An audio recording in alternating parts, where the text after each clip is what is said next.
Bonjour à toutes et à tous et bienvenue dans Focus, le format signé Digital Marketing for Pro, où on prend le temps de creuser les sujets qui transforment le marketing. Aujourd'hui, je vous propose un petit extrait du premier épisode enregistré avec Vincent Brossat, fondateur du Petit Digital et expert SEO depuis plus de 15 ans. Ensemble, on a parlé d'une évolution majeure du web, le zéro-click marketing. Sur Google, comme sur les réseaux sociaux, les plateformes cherchent de plus en plus à garder les utilisateurs chez elles. Résultat, même un contenu de qualité génère moins de clics mais peut avoir plus d'impact s'il renforce la notoriété et la confiance.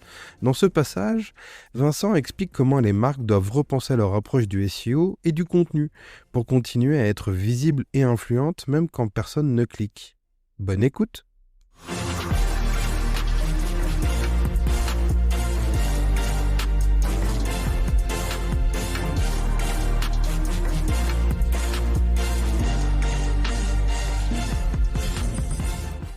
Peux-tu développer ce que tu appelles le zéro-click marketing?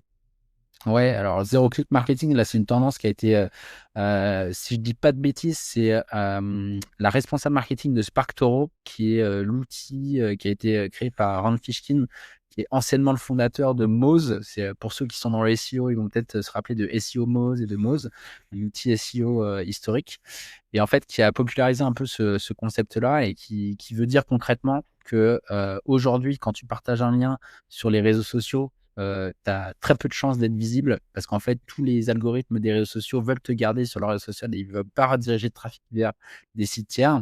C'est un peu pareil pour Google qui de plus en plus veut garder les personnes sur son écosystème.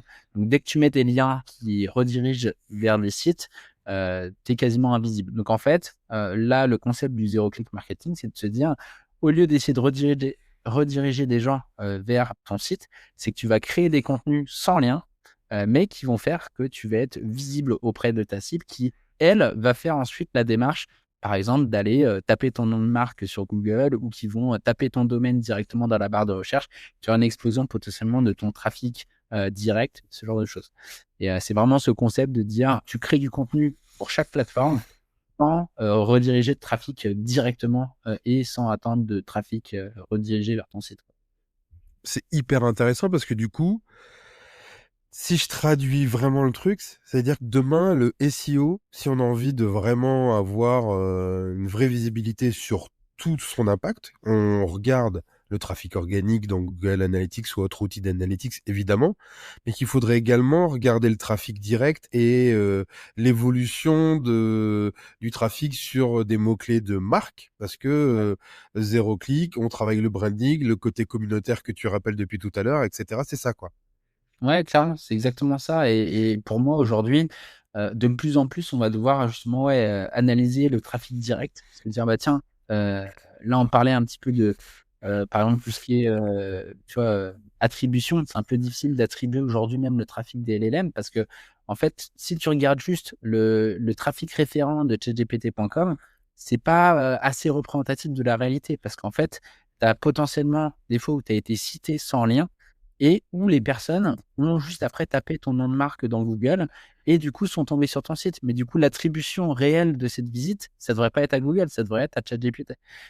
Donc en fait, ouais, de plus en plus pour moi, on va devoir, regarder ces 3 éléments-là, donc le trafic référent des LLM, donc vraiment via les sites référents. Là, c'est assez facile à savoir, qui a ramené quoi. Après l'évolution, du trafic de marque, donc ça, on peut le voir, via des outils comme Google Search Console, par exemple, en filtrant sur sa marque. Et enfin, l'évolution du trafic direct, comme tu dis, où là, clairement, on peut avoir beaucoup plus de trafic direct si on a une approche un peu de zéro click marketing et d'être visible un petit peu partout sans forcément mettre des liens. Vous venez d'écouter un extrait du premier épisode de Focus où l'on discute avec Vincent Brossat de l'impact de l'IA générative sur les stratégies SEO et surtout de la manière de les faire évoluer pour être acteurs du changement plutôt que de le subir. Si cet extrait vous a plu, je vous invite à découvrir un entretien complet disponible sur Apple Podcasts, Spotify ou encore Ocha et en version filmée sur la chaîne YouTube du Petit Digital.